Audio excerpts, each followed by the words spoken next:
Christmas comes early for Democrats. Remember how Matt Gaetz resigned from Congress 2 days before the ethics report was going to be released?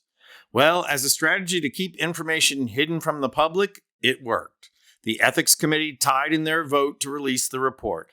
But that strategy just backfired because the breaking news out of Washington is that Matt Gaetz has withdrawn his nomination for Attorney General. And so now Gaetz is out of the government completely.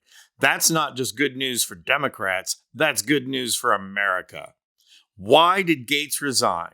3 reasons. First, the New York Times published this graphic yesterday of Gaetz's Venmo transactions. The volume and scope of payments to both women and to his enabler, Joel Green, who pleaded guilty to sex trafficking, is damning.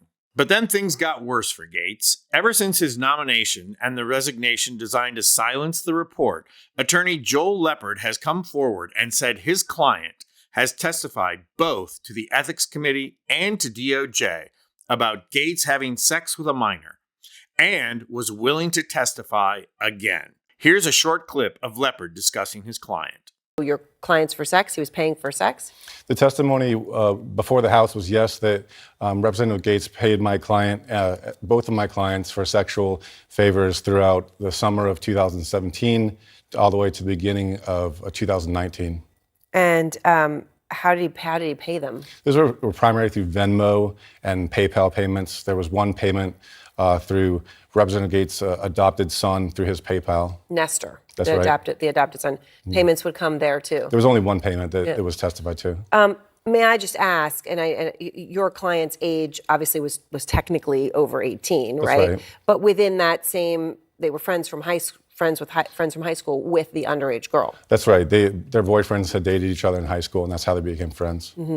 Then a new turn of events with attorney Leppard's client. CNN discovered that the female client had more than one allegation against Gaetz.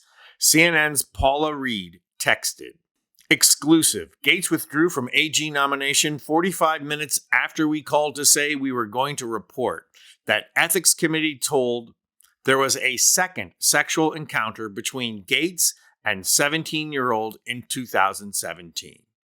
CNN's new accusations came on top of a brutal day yesterday of Gaetz's meeting with senators and Trump phoning individual senators, none of which went well. That's not particularly surprising. Gaetz trolled several Republican senators over the year to spruce up his bad boy image, and now it cost him. Those same senators just told him to buzz off. So all the information in the ethics report was either leaking out or coming out. Democrats Sean Casten and Steve Cohen both introduced privileged resolutions to force the release of the ethics complaint. Information was starting to leak, and both the Times and CNN were banging at the door. It was a lost cause, and Gaetz withdrew. To date, that is the first time that Gaetz has used the withdrawal method. In their never-ending fear that reporting negatively on Republicans is bad and will hurt them, the mainstream media is already spinning the story as a relief for Republicans and not necessarily a positive development for Democrats. Yes, it is. Now, Democrats can spend more political candidates on the other sex offender that has been nominated, Pete Hegseth. The astronomically unqualified nominee has been credibly accused of sexual assault, and now Democrats can start with derailing him without having to worry about the Gaetz nomination. Trump's Jim Jordan intimately knows about. The point is, Democrats can now expend more political capital without having to waste it on Gaetz. But there is another name that keeps popping up in this Gaetz saga, and that name is also tightly wrapped up with Trump. That name is Merrick Garland. Remember, the DOJ dropped its investigation of Matt Gaetz, concluding it could not bring him to trial and win.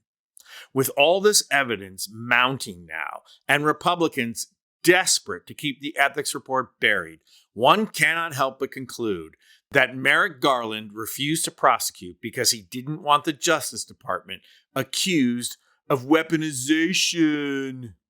Kamala Harris was a great VP and a great candidate, but not choosing her as AG was clearly Biden's biggest mistake. I'm Anthony Vincent Gallo for Occupy Democrats.